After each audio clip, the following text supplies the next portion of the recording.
One thing we have for all you ladies, in case you missed it coming in, we have quote-unquote mimosas. There's not champagne. It's 10 o'clock in the morning. That could indicate some type of alcoholism, I think. But they're ginger ale.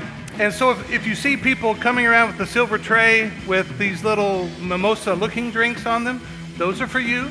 Grab one of those. If you want one while we're meeting here, you can run back there to the studio. And they're sitting there on a table. Those are free. Just help yourself. For everybody, there's coffee and donuts. There's popcorn.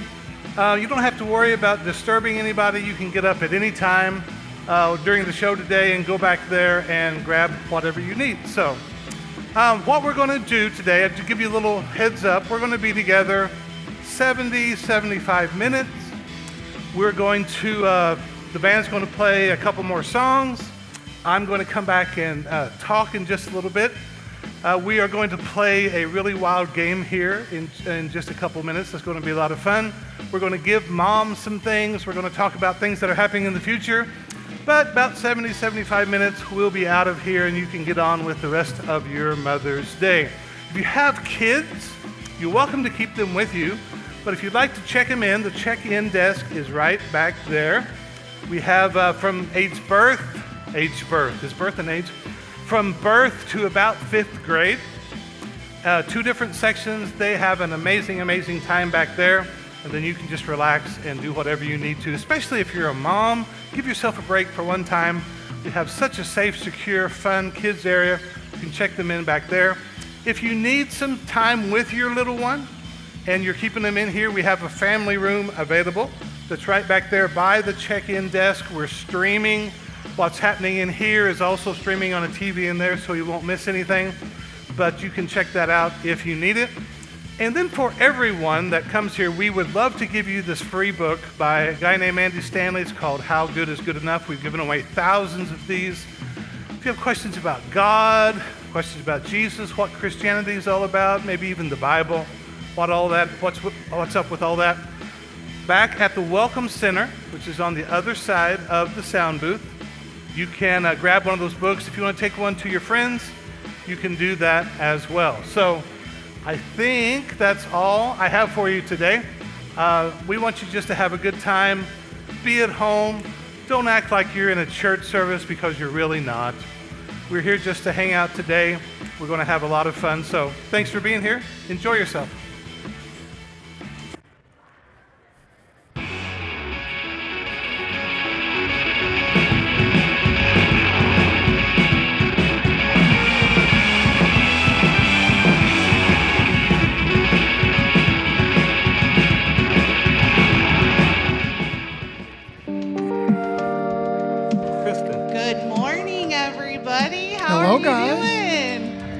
Happy Mother's Day to all the mamas. Right? Yes, happy Mother's Day. How's it going? We are going to play, say it with me, What's in Mom's purse? Yeah, look what I brought. People coming in. Woohoo! All right, we need 4 contestants. 4 contestants. Adrian, come on up. We need 3 more. Doesn't have to be a mom, because you guys are getting some pretty cool stuff. Come on up. Come on up. 2 more. 2 more. 2 more contestants. All right, if you don't raise your hand, I'm going to pick you. Come on up. Come on up. Anthony Wanasick, come on up. That's what happens when you don't raise your hand.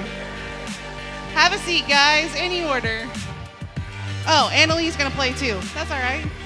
That's all right. All right, guys, so the rules of the game are pretty simple.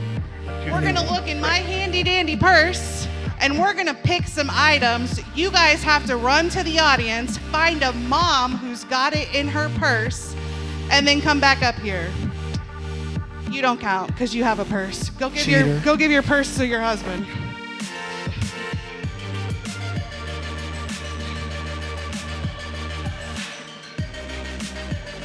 Well, I think Adrian's going to win because she's got a kitchen sink in her purse.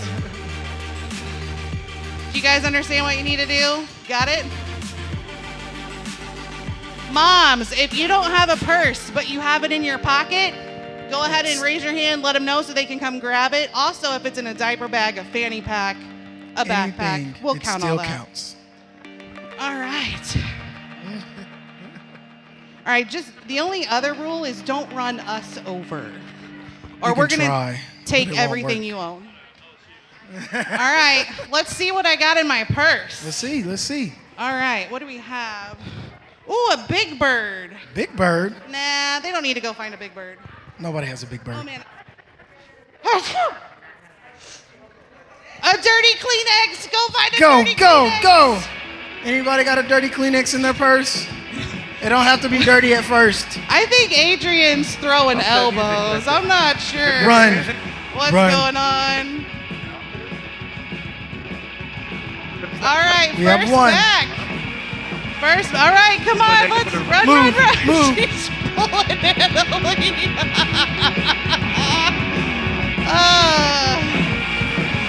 All right, guys. All right.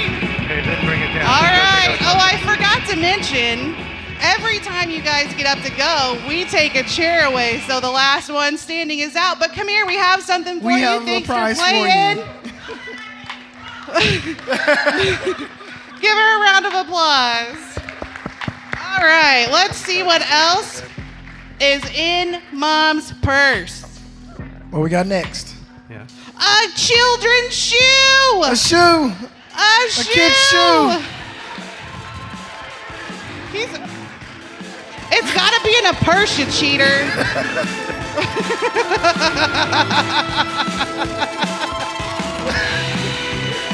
Jesus is watching you, just so you know. Anybody have a shoe? A child's shoe? We don't have a shoe? That's in okay. a purse? That's okay. A child's shoe? How about a sippy cup? A sippy cup? Oh my gosh! Oh, he made it. All right, guys, good job. Let me give you this. Thanks for playing so much. 2 seats left. This is the All right, head-to-head. guys, we're down to the wire. This is the head-to-head. Make it a good one. This is stressful. I can't see what's in my purse. She sent her out. She's A cheating. Band-Aid. Go find me a Band-Aid. Anybody have a Band-Aid? A Band-Aid. Oh. Oh. All right. That was pretty intense, guys. You have everything that's in my purse. And for the winner gets a $25 gift card to Amazon. Let's give him a round of applause. Congratulations. Thanks for playing, everybody. Sit back, take a breath, and get some donuts, coffee, mimosas, and enjoy the rest of the show.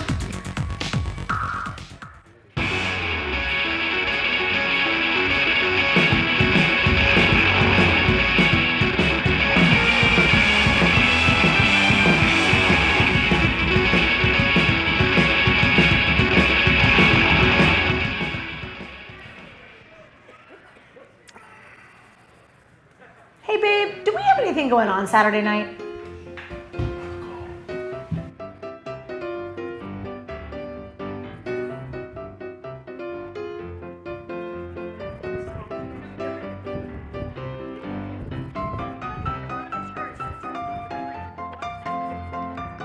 Erica, how long do I have?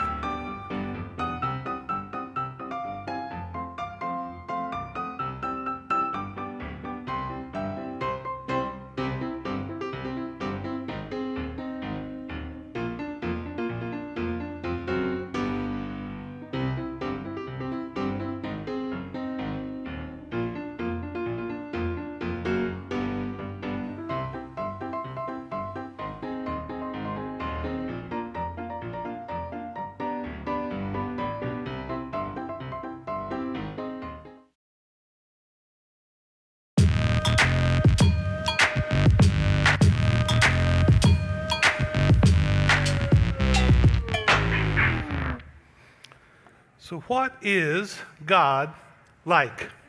This is a question I'm always asking myself. Anytime that I am studying the Bible, anytime I'm trying to figure out something about Jesus, talking with him, the question on my mind, anytime we approach church or we are listening to a message like this or a talk, the question we're trying to figure out is, What does God look like? What is he? What's his nature? What does he want? What does he want from us? What kind of person is he? Is he nice? Is he judgmental? Well, we say all the time around here that God looks like Jesus. The purpose for Jesus coming to this earth is he's showing us this is what God is like. Everything that I do, Jesus said, everything that I say, everything that I do, if you've seen me, you've seen the Father. If you want to know what God looks like, look at me.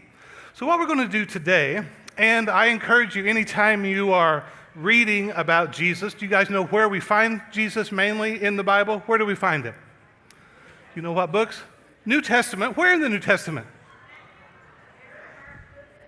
Matthew, Mark, Luke, and John. The first 4 books, we have 4 different biographies of who Jesus is.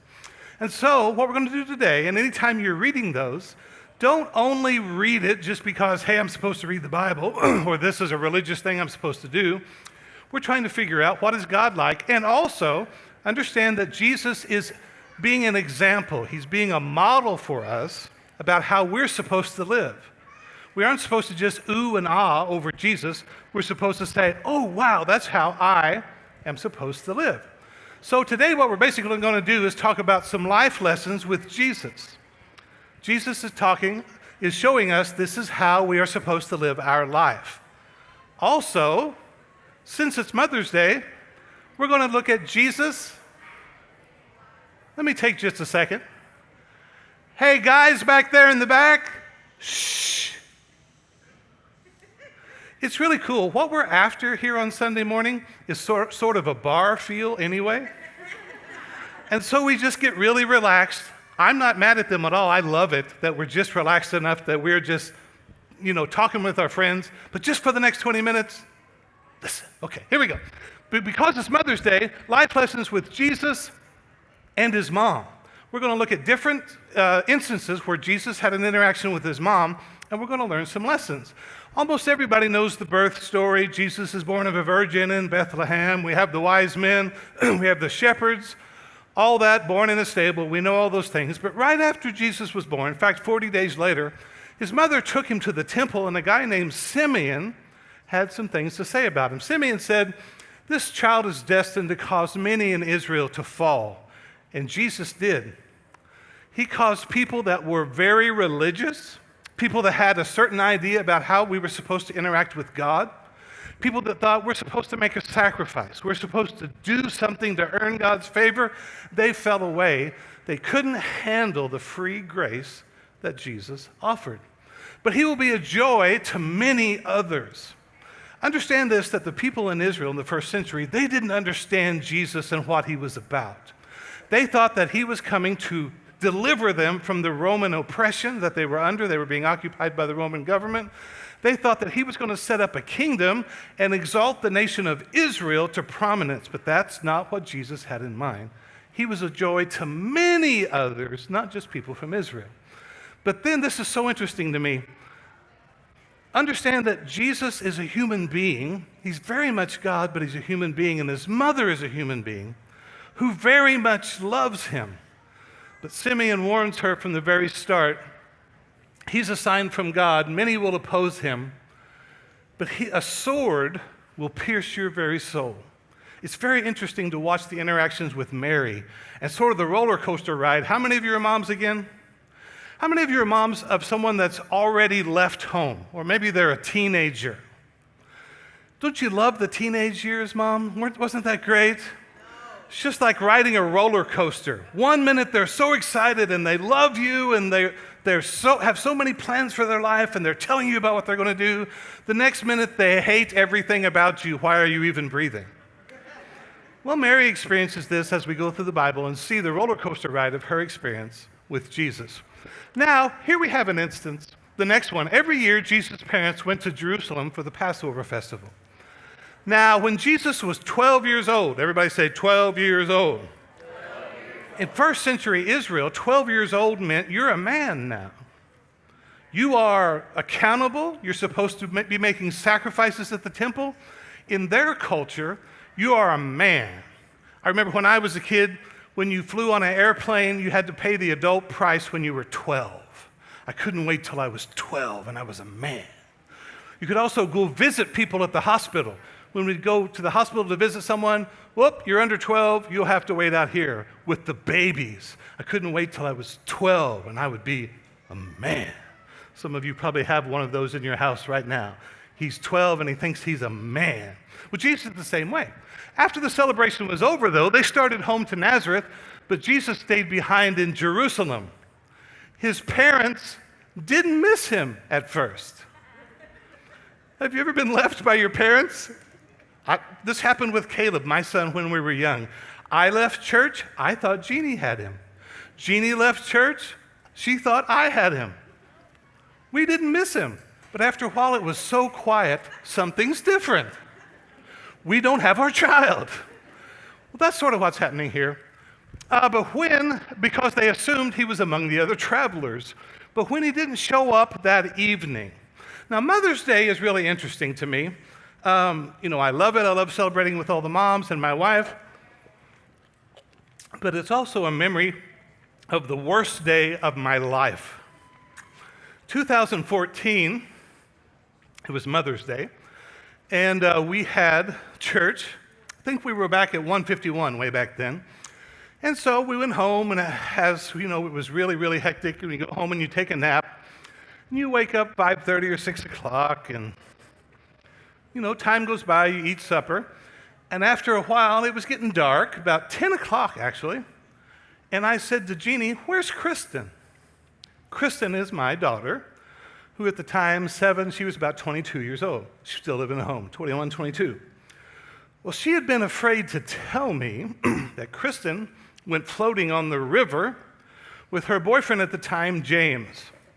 James, if you're watching, I love you and I forgive you, but I don't like you at all. And she was afraid to tell me because she hadn't heard from Kristen for hours. She was supposed to be home by sundown. It's way past sundown. She's not answering her phone. So after freaking out a little bit, I head to Fort Leonard Wood because she's floating on the Piney. I can't get on Fort Leonard Wood. We've located her phone. Eventually, my brother-in-law, Jeff, he can get on for it. He comes and he takes me down to the river, and we find her phone in a truck where they are putting in. The place where they got the canoes, nobody's heard of her. We look everywhere. People, our friends are heading out different parts of the Piney. We call in the highway patrol because nobody can find nobody. James is not answering his phone. Are you watching, James? Now, if she would have been with Nate, who she eventually married, I wouldn't have even went looking. Nate would have been prepared to build a temporary shelter with 3 months' provisions. He would have had a fence, animals to slaughter. He would have been okay. But if you know Kristen, if you know her at all, well, this morning, right before she left, "Dad, can you call my phone?" She lost her phone. She loses her rear end if it didn't follow her around. You've heard this story. Moms, that's one that you can use if you haven't before. But it's just the worst day of my life. Not in my life. The highway patrol came, the water patrol, up and down the river all night long. If you've ever, and maybe some of you have a worse experience where you've actually lost a child for good. It's the worst feeling in the entire world. I can't find my daughter. We had all decided that if we didn't hear from her by 8 in the morning, she was dead. And you have the water patrol up and down, and you'd hear them coming back. You don't know whether to be excited. Maybe they found her, or maybe they found her.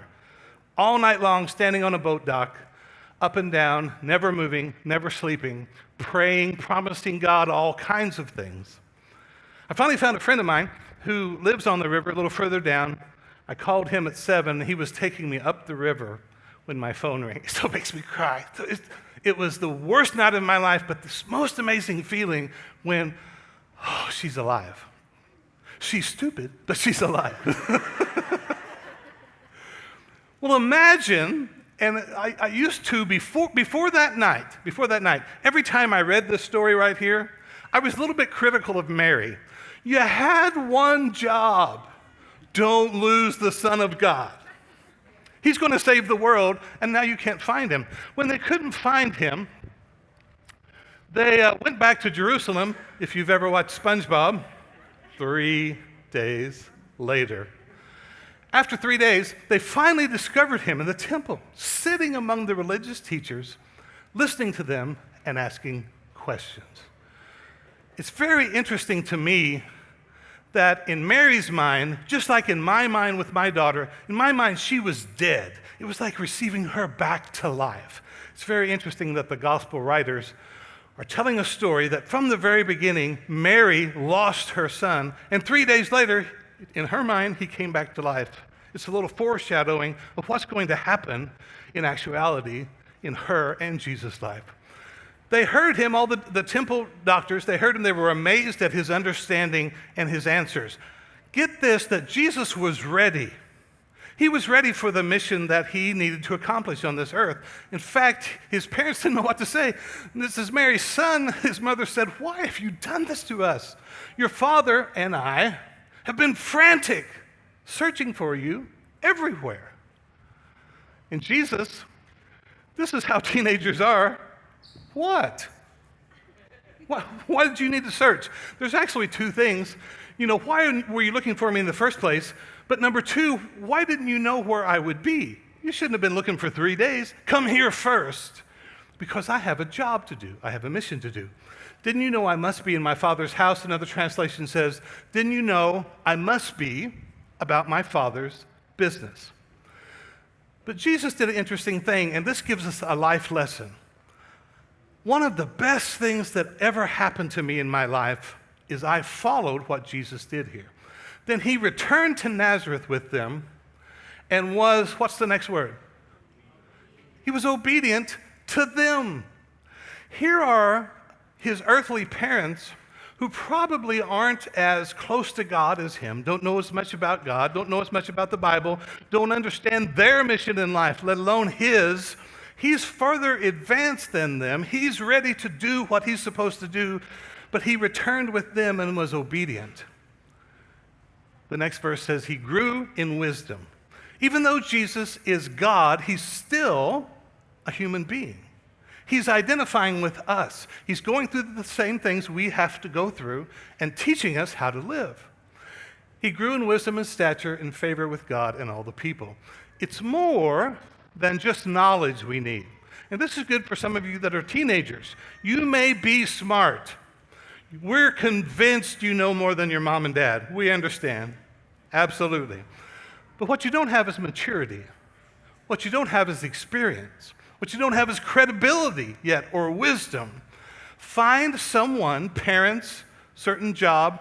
In fact, one of the best things I ever did in my life, I've reaped reward after reward after reward in relationships, in parenting, in my finances, in my businesses that I've operated, is I did this one thing right here.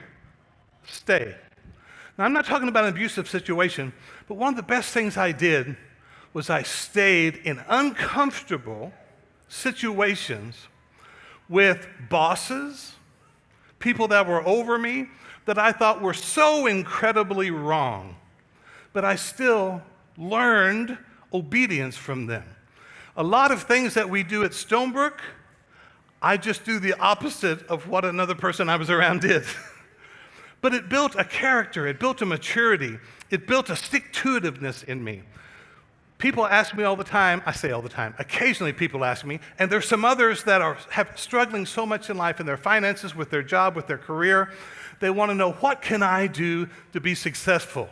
And I wish I could say to them, and I have when they've given me an opportunity, well, you've worked this job for 2 months, this job for 3 months, you worked there for 2 weeks and got mad at the manager because he doesn't know near as much as you, and everywhere you go, you open your mouth and close your eyes and your ears. Why don't you try it the other way around? Stay in a place that's hard. Stay in a place that's difficult. Trust God that he knows what he's doing, and be obedient, be submissive even. I'm not talking about an abusive situation. That's a different story. But so many people need to learn to just stay. That's what Jesus did. In fact, some things that Jesus teaches, don't be selfish. Paul describes Jesus in his humanity. Don't be selfish. Don't try to impress others. Be humble. Jesus is showing us that God himself is very humble. He will take the lower position. You must have the same attitude that Jesus Christ had, that that Christ had. Though he was God, he didn't think that equality with God was something that made him better than someone else, something to cling to. But instead, he gave up his divine privileges. Jesus models an upside-down kingdom where the way up is down, where the way to receive is to give away. Yeah, but I've got my rights. Yeah, but they're in the wrong. Yeah, but I know more than they do. Jesus modeled, if I will trust God with that, he eventually will lift me up. He humbled himself in obedience to the cross. Hebrews says it this way, that even though he was God, he learned obedience by the things that he suffered. Challenging times are never fun, but in the middle of it, find the lessons. Find how to learn obedience in that situation. Now, here's a really interesting story, and I don't even know if we'll get to all of these. This is when Jesus was 30 years old. Remember when he was 12, he was wanting to start his ministry. He was wanting to get out there and go. But Mary was saying, just wait a while. Come back with me. Well, Jesus is invited to this wedding celebration in Cana, and Jesus' mother is there. And Jesus and his disciples were also invited. In the middle of it, the wine supply ran out during the festivities. In first century Israel at a wedding, this is horrible for the guests, for the host of the party. Jesus' mother told him, now I want you to get the picture. Jesus' mother walks up to Jesus and simply says, they have no wine. Now, mothers are the same for thousands and thousands of years. Mothers will say things that you think, I don't know what that means, but I can tell you means something else. When I was a kid, if we were making noise and my mom was on the phone, keep in mind the phone was tied to the wall, and you had a cord. You guys remember phones with cords? Well, if we were being rambunctious or something, Mom would put her hand over the phone and simply say, I'm on the phone. Yes. The correct response was not, well, duh, we can see that. She meant, stop what you're doing, change your activities, I'm on the phone. This is what Jesus' mother is doing for him. They have no wine. Notice Jesus' response. Oh, that's the original Greek. Dear woman, that's not our problem. My time has not yet come. Now, there's this instance, and I always picture it like this, and I don't know if I can describe it, but there's this pregnant pause in this story. They're out of wine. I don't care. Jesus is a hesitant Messiah at this point. He's become humble. He's learned don't do anything too soon. Plus, he also knows if I start this ministry where I start performing miracles, there's no putting the genie back in the bottle. There's no way we can go back. In fact, that's why he says to her, he doesn't say, Mom, he says, woman. For years, I thought he was being disrespectful. The King James Version just says, woman. What does that have to do with me? But Jesus is pointing out to her, if I step across this line, you're no longer going to be mom. I'm going to be your Lord, and you're going to be just another person that's a disciple of mine. Are you ready to take that step? Because I'm in no hurry to do this. Because once this starts, I know that the Roman government and the religious establishment is going to really not like me, and they're going to come after me, and this is not going to end well. Remember the sword piercing your soul that Simeon said? This is going to happen. And so to me, I always see this camera like going around them. There's this swirl where you, and the next thing Mary says, she simply turns to the servants standing nearby and says, do whatever he says. By the way, life lessons with Jesus, that's some of the best advice you can ever take right there. When people are raised Catholic, by the way, this is a verse I always like to point out to them, because a lot of times people really have a reverence for Mary if you're raised in Catholicism. Well, Mary said, whatever Jesus says, just do that. You want advice? You want something for life that will help you? Even if you don't believe in Jesus, these servants didn't even know who he was. But the best advice you can do is put it to the test. Whatever he says, do it. And he actually starts this religious, Jesus in his whole ministry, he's destroying the religious establishment. He's poking fun of it from the very beginning. He's disrespecting it because, well, I didn't even point that out. We won't even talk about that. We'll move on to this. And by the way, as Jesus went on with this ministry, and this had to be something that was really painful for Jesus. A lot of people don't know this about Mary. When his family heard what was happening, well, what was happening? Jesus, instead of gathering an army to overcome the Roman government, he was going around saying, hey, you need to love your neighbor. Hey, you need to be at peace. If someone steals your shirt, give him your coat too. This didn't sound like a Messiah to them. Mary didn't really even understand what Jesus' purpose was. And when his family heard what he was doing, they said, he's out of his mind. Have you ever had where your family thought you had really missed it? Maybe you've become the black sheep. This is Jesus, what's going on here. Later, his mother and his brothers came to see him, and they stood outside. They sent word for him to come out and talk to him. Now, Jesus does a weird thing.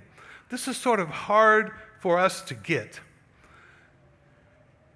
He said, there was a crowd sitting around Jesus. Someone said, your mother and your brothers are asking for you. Jesus didn't say, oh, my mom's here. You guys wait here. I got to go talk to my mom. He looked around and said, who is my mother? Who are my brothers? He looked at them and he said, these are my brothers. This is my mother. Anyone who does God's will. Jesus is doing a weird thing here. He's elevating his kingdom above everything else. This is a hard thing that most Christians in Western Christianity in the United States, in this culture, don't understand. That Jesus, his kingdom is above everything, even natural family. A lot of us have the idea that, well, my family comes first. Jesus didn't think so. A lot of people have a hard time wondering, why can't I understand God? Or why isn't God interacting with me or partnering with me the way that I think? Why isn't God doing things for me that I think he needs to? Well, God does everything that he possibly can for us, but one action that Jesus took that is different than most of us is his family wasn't first. His mission, what God wanted to do, and those people that were involved helping him do the mission, he elevated them, his relationship with God, and then his relationships with his kingdom family above everything else. And I want to get to this real quick. I've gone a little longer than I wanted to. There was another festival, and Jesus' brothers, this is really interesting to me. I'll make this one last point, and then we'll cut it short. His brothers began to mock him. Jesus had, how many brothers did Jesus have? Anybody know?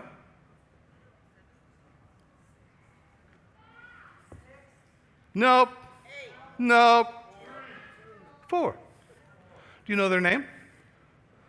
James, Joseph, Simeon, Simon. Had 4 brothers. How many sisters did he have? 9. At least 2. Because they said, his sisters are here. What were their names? We don't know because God doesn't like girls as much as boys. I'm just kidding. So, his brothers began to mock him and say, you can't become famous if you stay here. Go up to the temple. If you can do such wonderful things, you need to show the world. For his brothers didn't believe in him. So here we have Jesus, and you may not realize this, but his own family, his mother and his brothers didn't understand who he was. What do you do when your own family doesn't support you or believe in you? Well, according to Jesus, you don't say, screw y'all. You don't let them hold you down. You elevate God before them. But at the same time, even when Jesus was on the cross, he was thinking about his mother. His mother who didn't support him, his mother who thought he lost his mind, standing near the cross was Jesus' mother and some other ladies. When Jesus saw his mother standing there in the middle of terrible torture and torment, he talked to John, the disciple he loved, and he said, "Here's your mother. Mother, here's your son.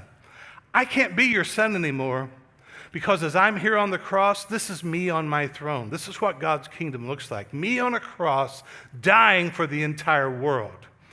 Our relationship is done here, but I care enough about you."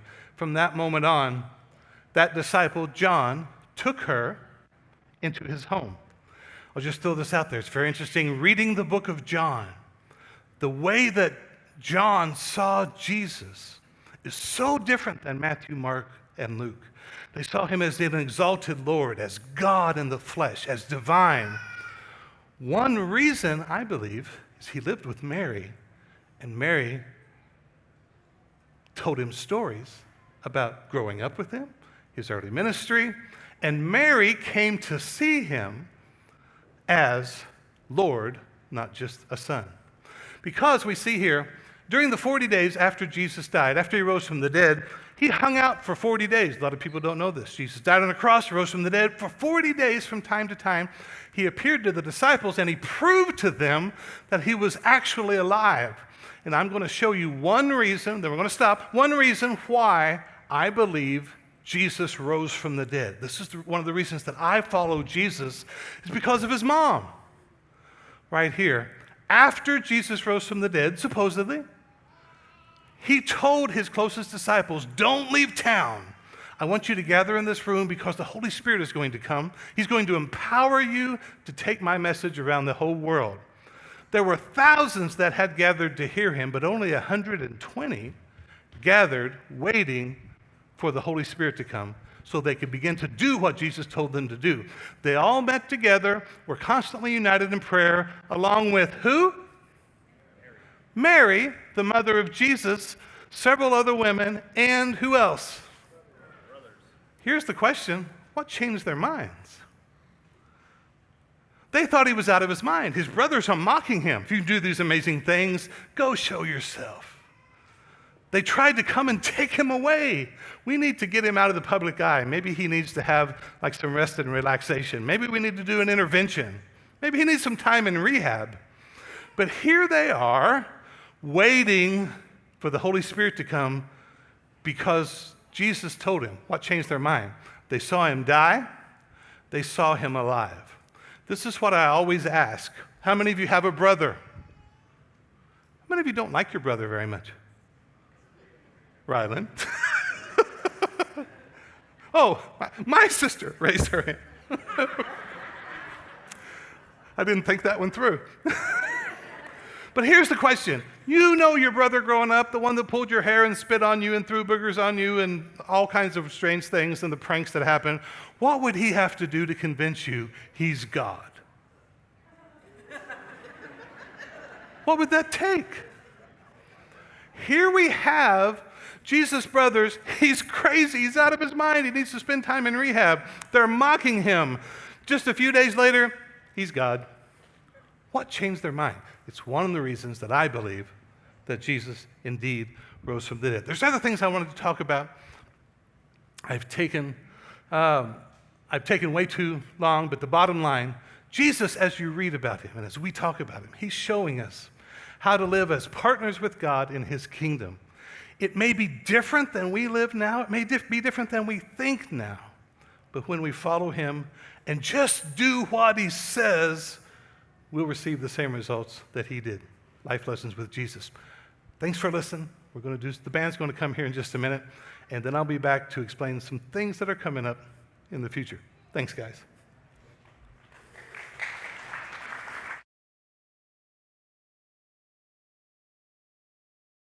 Anywhere you go, you belong. Anywhere you say. My name is Samiko. I am 12. I want to be baptized because I want to pledge my life to Christ.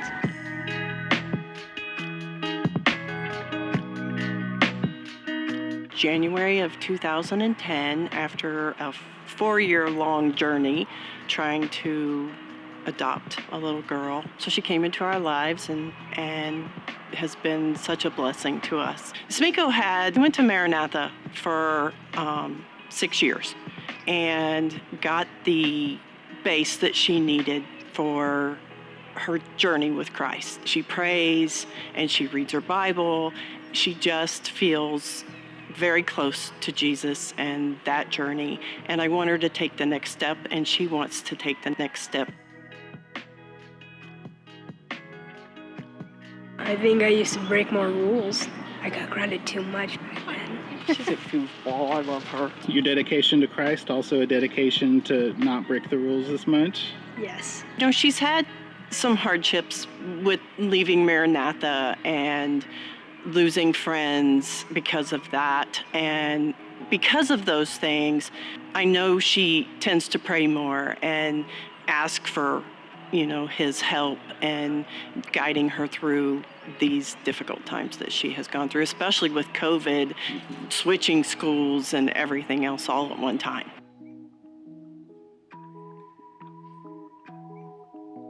I think it's amazing. She is so excited. When I told her I was going to do it for her, she just was so ecstatic. She was so happy. She just thought it was the coolest thing ever that her mom was going to baptize her, especially on Mother's Day. Did you expect that? No. You didn't expect that? How do you feel about it? I feel awesome about that, but knowing that my mom would do it makes me feel a lot calmer and stuff and happier.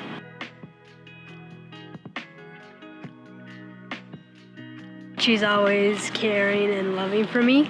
She's made me a better person because of how much she loves. She's not going to give up. And how forgiving she is and how kind she is. I'm around her and always hugging her. She will tell me if I haven't given her enough hugs, she's like, Mom, stop what you're doing.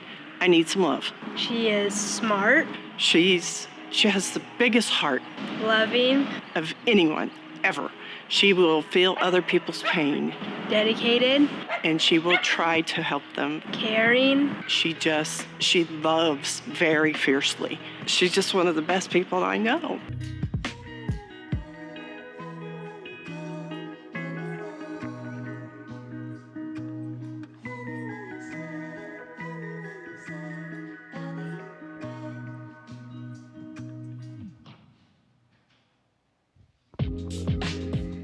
So, Rebecca and Sumiko are here. We're going to baptize Sumiko. Well, Rebecca's going to baptize Sumiko this morning. We are so excited to do this. This is one of our absolute favorite things to do is baptism. And all it is just a public declaration of Sumiko's decision to just follow Jesus. And we're really excited to celebrate with her this morning. So, Sumiko, have you accepted Jesus as your Savior and you want to follow him? All right. So, Rebecca, go ahead and take Sumiko and baptize her in the name of the Father and the Son and the Holy Spirit. Let's give her a round of applause. Woohoo!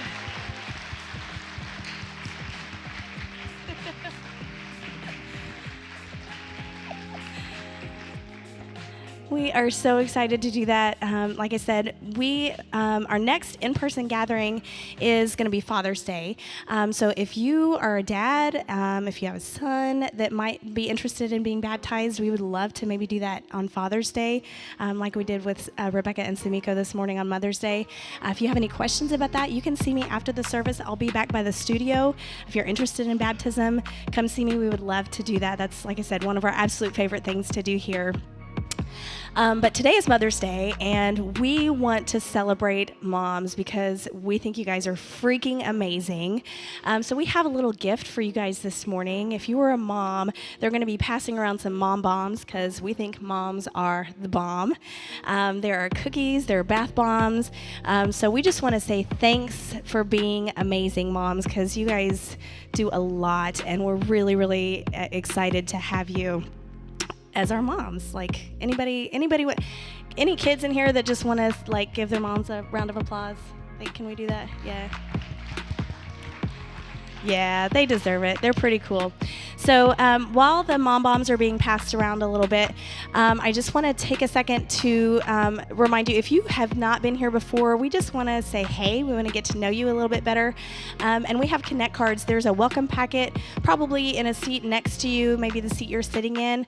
If you want to take just a second and fill that out, we just want to get to know you a little bit better. If you don't have a pen or you'd rather do that online, you can go to Stonebrooke.TV/connect and fill out that Connect card there. Or you can text the phrase Connect card to 97,000 and that Connect card will pop up right there on your phone. You can fill out your information. We're not going to do anything weird with your information. We're not going to be real weird about it. We just want to say hey and thanks for hanging out with us this morning. So do want to remind you, like I said, the next time we're together in person in a thing like this, a big thing is going to be for Father's Day. That's June 20th. So come hang out with us there. We will have a few other things going on between now and then. I think Mark's going to talk about those a little bit later. So thanks for hanging out with us this morning. Moms, we really, really appreciate you. Hope you have a terrific day.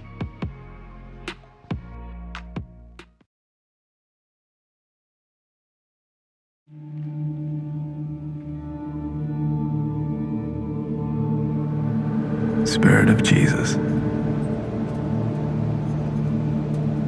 living within us, never to fail or forsake, unending promise, heaven inside us.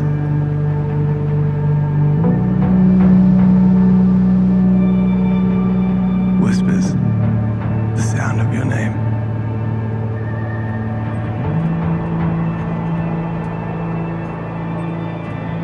Yahweh.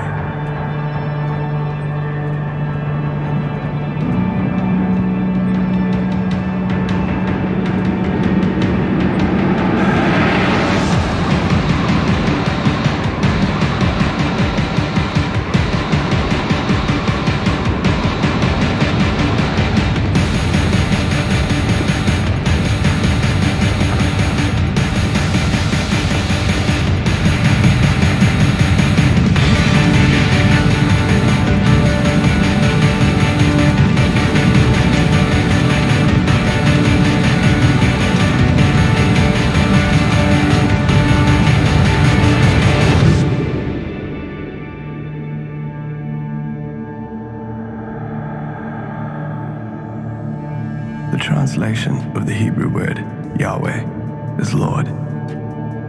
Spirit of Jesus, the Lord God formed the man from the dust of the ground. He breathed the breath of life into the man's nostrils,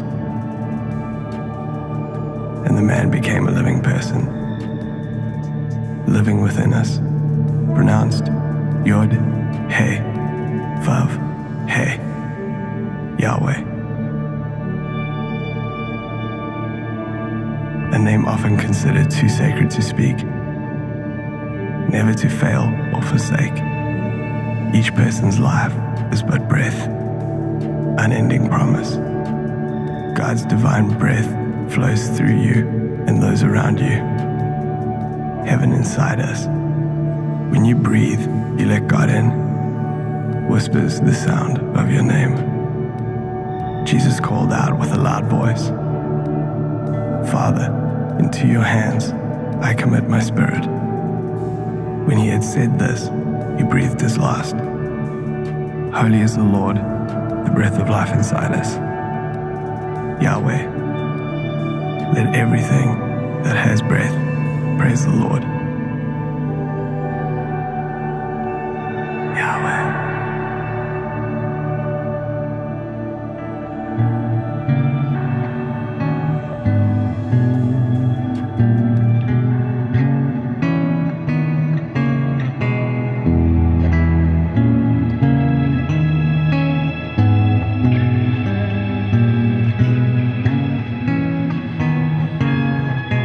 Yahweh, here are your children,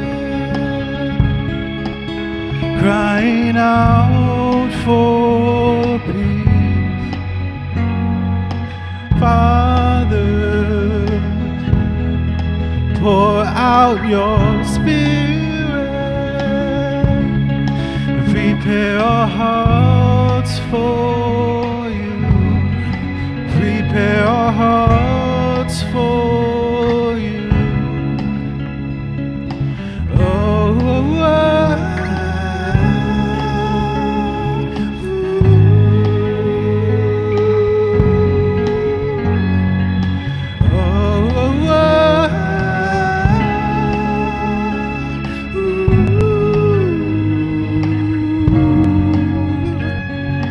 Dayspring, come in your wisdom, save us from ourselves. Jesus, come in your weakness, bring hope to all the bring hope to all the world. Oh, oh, oh. Ooh.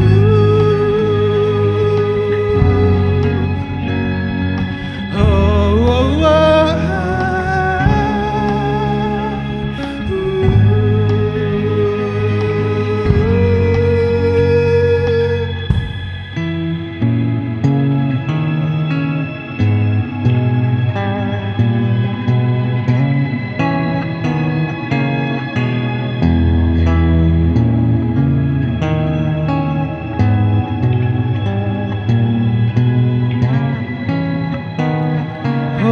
Hosanna,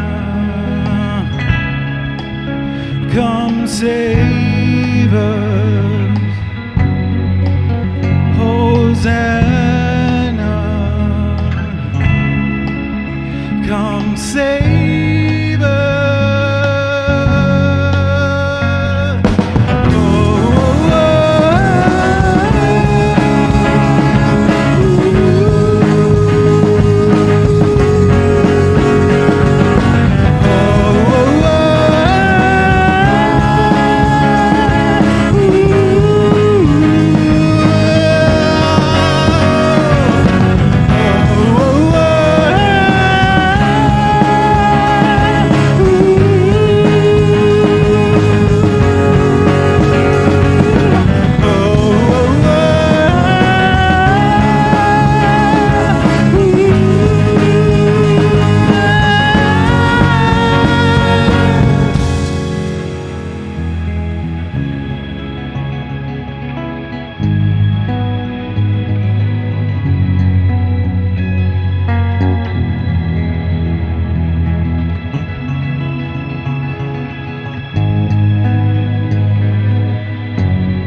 Thank you so much.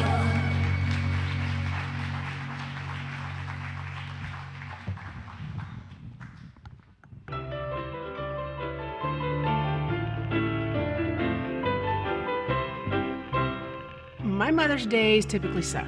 I get nothing. Do I have to say words? I saw this rock and it says Mom on it. So last year was my wife's first Mother's Day, and I thought it would be romantic if I let him choose the gift. Yeah. It doesn't just say Mom, it says wow. So, wow, you're an awesome mom. Aww. I said, look, I want to be treated like a princess for once. I don't want to be treated like the house wench. And this is what I got. I'm a big girl, but this is like a size Toyota. So when I gave her a box that had 6 different plastic spatulas in it, she was less than enthusiastic. My baby was born maybe like 3 weeks before Mother's Day, and so I guess my husband wasn't quite prepared. So I got this card. It's not even a Mother's Day card. I think I forget Mother's Day every single year. I open up the present and it's a bottle of Trim Spa. And I look at him and he's like, isn't that the face cream that you love from the spa? And I said, no, these are diet pills. My granddaughter decided that I needed a hat. I've never worn a hat. It's her Mother's Day and he decides to make lemon meringue pie, but she hates lemons. Yeah, but they were Meyer lemons. My father and my sister and myself all pitched in and got my mom a mug. I was in labor for 2 days. And for what? Like, put some thought into what you're getting me. That's it, just a mug from 3 people. The big surprise was a pizza party. Oh, there was a bounce house on the front lawn, and you should never have a bounce house on Mother's Day. Like, it shouldn't even be legal to inflate a bounce house. Like, if someone goes to inflate a bounce house on Mother's Day, it should be, the bounce house should be like, I'm sorry, I can't work today. He got me a Mother's Day gift, which is great, but I'm not a mother, so, you know. I was like, I can make you a mother, you know? But this year I'm gonna make up for it. I'm gonna let him touch the object, but I'm actually gonna make the decision myself.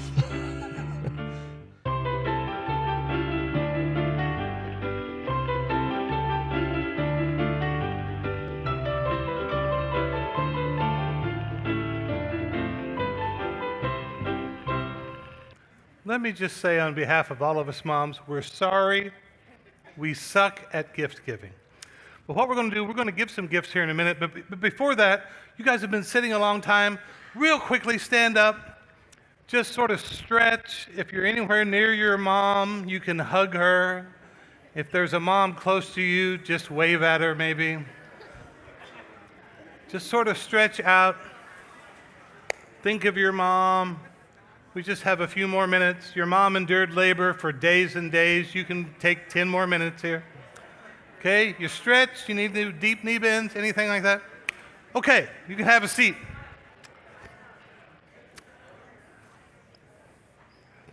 I don't know if you're aware, but over this past week, we have we've been running a contest. I don't know if you need to switch something, Erica, where I can see what's next over there. But we've been running a contest online called This Mom's the Bomb. And so some of you may have participated, but real quickly, we want to announce the winners. If you're watching online, we're going to announce the winners of those contests. We have prizes from different people all over, different businesses all over Pulaski County. We'll be posting this online later, but I just wanted to announce them real quick. Tiffany Smith's mom, I don't even know if Tiffany is here. She's a Stonebrooker. You won one of the, from 66 Garage. They have 2 different prizes with different detailing. Kiera Wrigley's mom, or Regal's mom. She won a gift certificate from Bliss. Monica Johnson's mom, Yolanda. She won a facial from Christy. Stand up, Christy. Come on. This is Christy Gross. CLG facial. And I have the prizes right here. And here's one that is here. Jason Andreessen's wife, Becky. You won a really cool prize. Here, come real quick. I know you're shy. You won a 30-day membership from Bow and Barrel. I don't know if that was a good move, Jason, or not. She'll have a lot better aim. So there, and this is ear protection, ear and eye protection from Bow and Barrel Sports. So that's pretty cool. Congrats on that. Janice Garland's daughter, Tanisa. Creations by Brandis, mystery grab bag. Come up here, Tanisa. I think we have that gift certificate. I don't know what's in this mystery grab bag. But you are a bomb mom. That's what your mom thinks. Megan McGrath's mom, Joan, won another gift certificate from Bliss. This is so cool to me. Rick James' wife won. I don't know if she's a super freak or not. But she won from Bliss, also a prize. Ashley Morris's mom wins from Burnt Out Candle, which is from Miranda Duke. Stand up, Miranda. Miranda owns that company, Burnt Out Candle. And Smoothies. Wow. 2 things. Anthony Wanasik's wife, Rebecca. Serenity Spa. Where are you, Rebecca? Anthony, come get hers. Let's see. I don't know where it is. Oh, here it is. The picture of me me and Anthony. Anthony won a spa treatment. Very cool. Milton Johnson's wife, Monica. We'll take a picture afterward. I'm going to give that to you. Melanie Lopez. Kristen shared her friend Kristen Grimm, and Kristen won a detail from 66 Garage. Now, we have a lot of these people are online or they're not here today, but I wanted to do something special for one particular mom. And this mom wrote about her mom, how great her mom was. And I know all of you moms are awesome, but this is a mom that's always doing awesome things for other moms, and she's been pregnant as long as I've known her. And I just want to give a gift card to Ashley Morris. Come here, Ashley. Now, what I was going to do is see Ashley Morris runs Ashley M Photography, which is one of the prizes for the Mom Bombs. I was going to give her that. I just thought that would be funny. But you probably wouldn't think that's funny. I think you're an awesome mom, Ashley. So, all right. We have so many good moms. I just wanted to do that. Now, I just want to tell you just a couple things real quickly because our time is right at that 70-minute mark. Let's see. We're like at 69 minutes. Did I say 70 minutes for sure, or did I say 70 or 75? But anyway, just to let you know some things that are coming up, and I'll shorten this. Stonebrooke we sort of, during COVID, we just decided, let's start over with Stonebrooke. Let's think differently about church. And that's something we're doing. We call it Stonebrooke X. I don't know if I have this turned on or not. No, I am. We call it Stonebrooke X just to give it a name. It's just a brand new way of looking at church. If you have questions, by the way, you can ask those questions anytime by 415-SB-ROCKS. And we talked about this before, that Jesus said that he's going to build his church. But the word church in our society has all kinds of baggage with it. And the word that Jesus used to describe church is this word ecclesia. It didn't mean a building. It didn't mean a certain time and a certain place. It was more like a movement, a group of people who were identified with Jesus and just going about doing the good things that Jesus did. The word church actually came from a German word in English, and it became to mean a building and a place we go to worship at a certain time. We want to change that. The thing we're talking about is not church, this new thing. It's a community movement. We want to get thousands and thousands and thousands of people in this community motivated to just do good things in their community, because this is something that Jesus did. He went about doing good and healing, bringing restoration to things that had really sort of gone to hell in a handbasket in his time. Same thing in America. We look around our community and we think there's so many things that need to be helped, and we want to not only help but inspire the entire community to get involved. We just want to make life better, because that's what Jesus said his purpose is, to bring us a rich and satisfying life. So we want to do that. You'll hear us talk more and more about For Pulaski. Look, there's Bobby over there in the front. Bobby has a For Pulaski shirt on. We've given away now about 1,300 of these For Pulaski shirts. I see them everywhere. I got a call from the sheriff this week that had a picture of a guy walking through people's yards in a For Pulaski shirt. They were like, "Do you know this man?" We're just giving out the shirts, sir. We can't be responsible for what they do. If you have one of our shirts, please stop breaking the law. We're trying to do good and heal. Anyway, but meeting in a large group like this is just one of the tools in our toolbox. We'll continue to do this, especially when it comes to September. Right now, you don't know, but you're in what we call a preview party. We're just practicing. But we won't meet every Sunday. This, by the way, is on our website. I'll tell you the website in a minute. It's on our Facebook page. You can find when we meet. We won't be here next Sunday. Don't come back. Have you ever been to a church where they said, "Please don't come back next week"? We won't be here. But when you see this, anywhere where there's a green is a bigger service like this, or we don't even call it a service, just a meeting, a gathering, a party where the band's playing. We do fun things. We talk about Jesus. But then 2 weeks from today, in fact, I have a laser pointer here somehow. How does that work? Oh, there it is. Look, isn't that cool? 2 weeks from today, on the 23rd, we will meet again here for something we call Jesus Talk. This is like Stonebrooke Unplugged. For you younger people, you may not remember MTV Unplugged. You may not know that MTV for like 3 years had music. That's what the M stands for, music. But every now and then they would have a band like Metallica or somebody. I remember seeing Kurt Cobain, what was this band, Nirvana. Instead of total rock out lights and everything, they were just sitting there with acoustic guitars. It was MTV Unplugged. Well, this is Stonebrooke Unplugged. No band, no games, no silliness, just in-depth teaching. For those of you that have been there before, this time, I promise not to go so deep. Some of you are like, my eyes are rolled back in my head. I shouldn't promise. I think we'll get through Mark chapter 1, okay? We're going through the entire book of Mark, verse by verse. It's the favorite thing that we've ever done. I love it, love it, love it. Just teaching things, taking time, going through it. We've done it twice now, and we're not halfway through the first chapter of the book of Mark. But we will next time. But then some cool things showing up. We will have times where this STS is Serve Together Sunday, when we will go into the community. We've done this a couple times.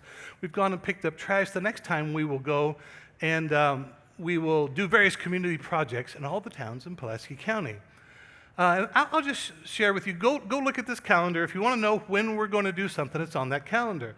Jesus Talk, not next Sunday, but the Sunday after that. A deep dive into Mark. There's childcare here. It's so much fun to me. We meet up in the balcony. Balcony's all full up there. It's very cool. But then you need to sign up for this today. On June 13th, that's a Sunday. Somebody asked, are we having church? Yes, all over the county. We're going to do various projects with the schools, various things that cities need. And we're going to be asking the community, if you know someone, maybe you know an older lady or you know a single mom that needs some yard work done or some house repairs or vehicle repairs, different things like that. We want to go out and just do some good things, not just Stonebrooke, but we want to inspire teams. In fact, it's actually beginning to happen. We've had multiple organizations contact us now and say, how do we volunteer with For Pulaski? We want to get involved with that, and that's our entire point.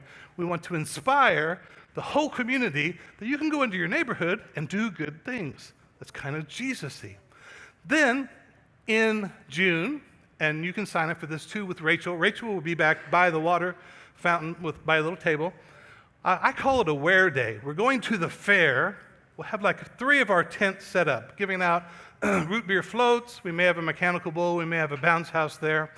Just making people aware of who Stonebrooke is, who For Pulaski is, and that we're here to just do good things in the community and to invite them to Dad's Day. This is just for dads. All you moms, every year you get mad at me at Dad's Day. You're like, Dad's Day is so much better than Mom's Day. I can't help it. I'm a guy. I don't know what to do for moms. But I know what to do for dads. We'll have cool cars and motorcycles and feats of strength and all kinds. I say next year we have moms with feats of strength. I think they maybe could even outdo the dads, I'm not sure. But here's some other things that aren't a Sunday morning, but we've been having, and it's growing, on Friday night, first and third Friday, 6th grade through 12th grade, Friday night hangout for your teenagers. This will evolve into an actual rally type thing with a band and teaching at least once a month where they can invite their friends and just have a full-blown, well, I call it a youth rally, but I'm from the 80s, so I don't know what we even call it now. But if you have a teenager that'd like to get connected with some other teens, Friday night hangout. On top of that, what eventually will happen on the Sundays that we're not here is Stonebrooke.LIVE. Real Talk will be a podcast.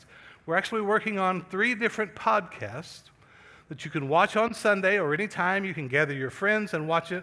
It'll be, in fact, we're not even going to do it for a little while because we're working on an entirely different format and we can't keep doing it every weekend, work on it.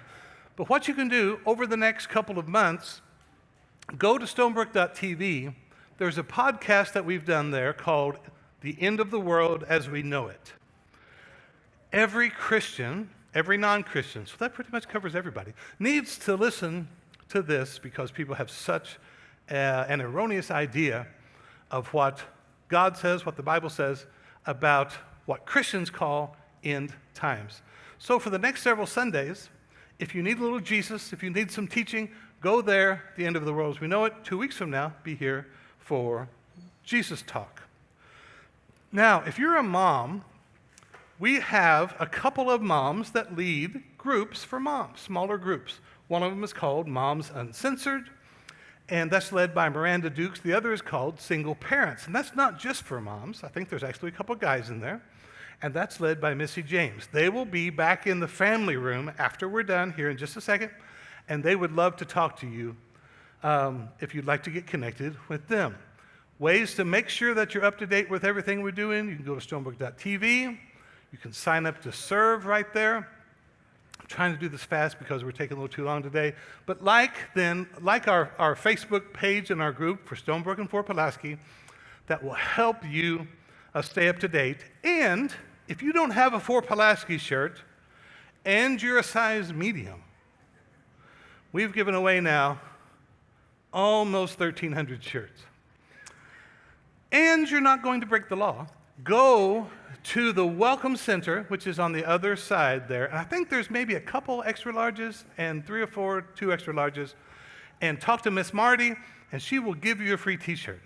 Just, you have to swear to never break the law, and she will give you one. So that's pretty much it. Talk to Rachel about signing up for baptism. The band is going to come out here. I think that's what's next. They're going to play us out. And we have extra cookies and extra mom bombs. Even if the guys want some, you can have them. But they're going to give out more cookies while the band sort of plays us out. Stay here while the band is playing. Also, go to the studio afterward. We have a really cool photo booth.